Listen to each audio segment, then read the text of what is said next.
आज हम माता अनुसुईया को याद करना चाहेंगे, क्योंकि माता अनुसुईया का नाम कथा में आया है। अत्रि की पत्नी, इनके सतीत्व का वर्णन सातों लोकों में फैला हुआ था।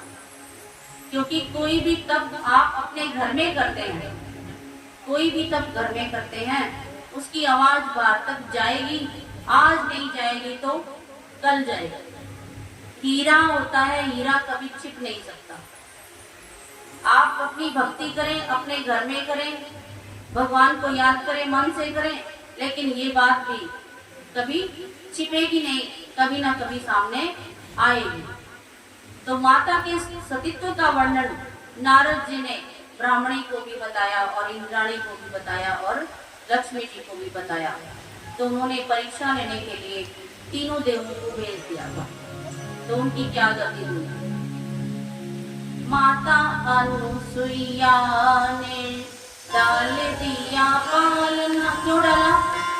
क्योंकि ब्रह्मा, विष्णु और महेश तीनों ही उनके दरवाजे पर आए हुए थे और उन्होंने कहा, माता भिक्षा दीजिए। पता है ना सभी को? ये बताऊं दोबारा, पता है ना? तो भिक्षा दीजिए। तो भिक्षा में उन्होंने कहा कि हम भोजन खाएंगे आपके हाथ का बना हुआ, और लेकिन आप एक बच्चे की, यानी कि एक बिना वस्त्रों के हमें भोजन खिलाएंगे।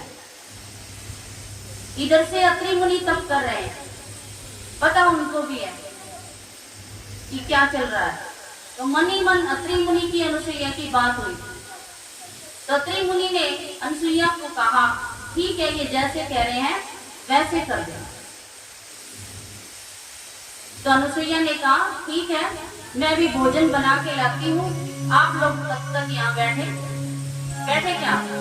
उनको बिल्कुल छोटा सा रूप बना दिया, बिल्कुल छोटे छोटे बच्चे बन गए वो, ब्रह्मा, विष्णु और शंकर। अब वो खाना खाएंगे, छोटे बच्चे बन गए तो वो खाना खाएंगे क्या? ऐसे ही एक बार दुर्योधन ने दुर्वासा ऋषि के माध्यम से पांचों पांडवों को श्राप दिलाने के लिए ऐसा ही किया था। दुर्वासा ऋषि जी के साथ हजारों शिष्य थे।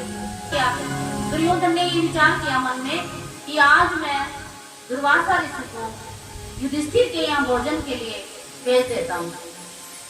दुर्वासा ऋषि ने कहा, ठीक है, हम भोजन वहां कर लेंगे। तो युधिष्ठिर जी के पास आकर दुर्वासा जी हजारों शिष्यों के साथ वहां पहुंचे और उन्होंने कहा कि महाराज भोजन ग्रहण करेंगे? बोले हाँ, भोजन खाएंगे। बोले ठीक है, हम स्नान आदि से निवृत्त होकर के आते हैं, फिर भोजन ग्रहण करेंगे। युधिष्ठिर जी ने द्रौपदी जी से पूछा, क्योंकि एक थाली उनके पास ऐसी थी जो देवताओं के द्वारा दी हुई थी कि उस थाली में जब तक स्वयं द्रौपदी भोजन ना करते तब तक चाहे पूरे विश्व को भोजन कराते। तो युधिष्ठिर ने, अर्जुन ने पूछा द्रौपदी से कि ऋषि स्नान करने गए हैं और भोजन ग्रहण करेंगे। तो द्रौपदी ने कहा, भोजन तो ग्रहण करेंगे, वो तो ठीक, भोजन तो मैंने ग्रहण कर लिया थाली में, अब भोजन आएगा कहां से? तो उनके पास सहारा कौन था? एक भगवान कृष्ण। तभी तो हम भागवत सुन रहे हैं उनकी।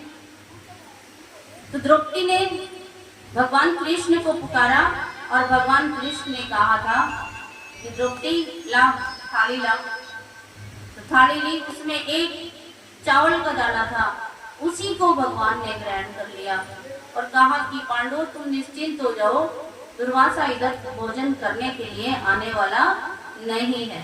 बोलिए कृष्ण कन्हैया। जब सारे ऋषि स्नान करके नदी से बाहर आए तो उन्होंने कहा कि महाराज पेट भरा हुआ है गले तक, हमें युधिष्ठिर के पास भोजन करने जाना है, तो हमारी खाने की क्षमता नहीं है। तो आज तो उनको बिना बताए ये निकल जाते हैं, फिर कभी भोजन करने के लिए आएंगे।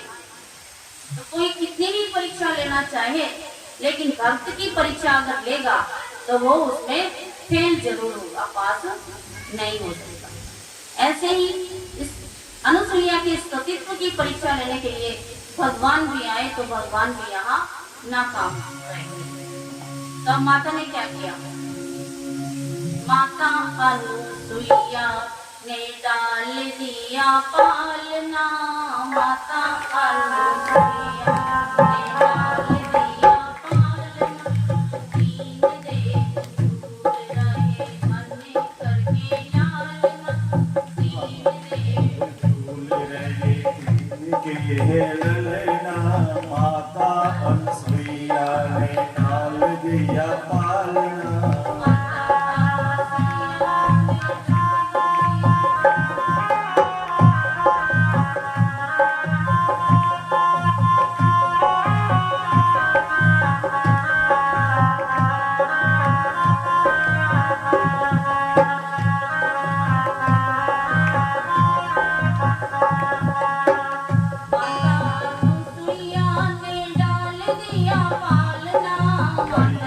अनुसुईया ने डाल दिया पालना, दीन देव झूल रहे मन करके लालना, दीन देव झूल रहे मन के लालना।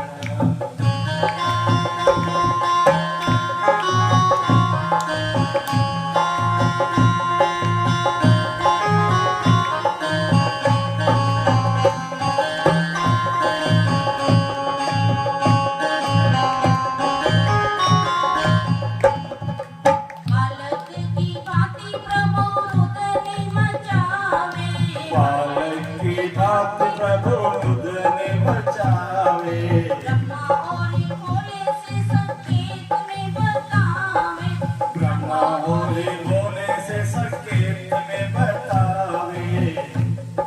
लेने आए वेद यहाँ गले नहीं डालना, लेने आए वेद यहाँ गले नहीं डालना।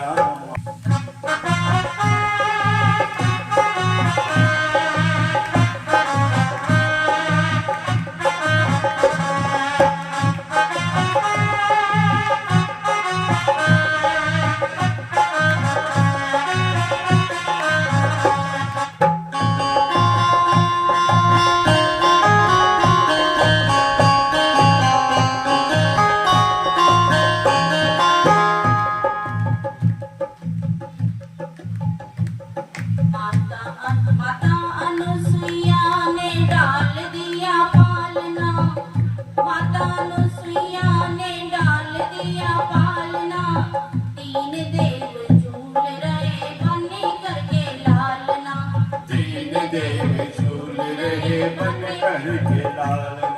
मेरे घरे आए मुझे देने को बड़ाई, भूल गए सारी अपनी चतुराई, मेरे घरे आए मुझे देने बड़ाई, भूल गए आज अपनी सारी चतुराई। भारत की देवियों से आज बड़ा सामना, भारत की देवियों से आज बड़ा सामना।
like and share.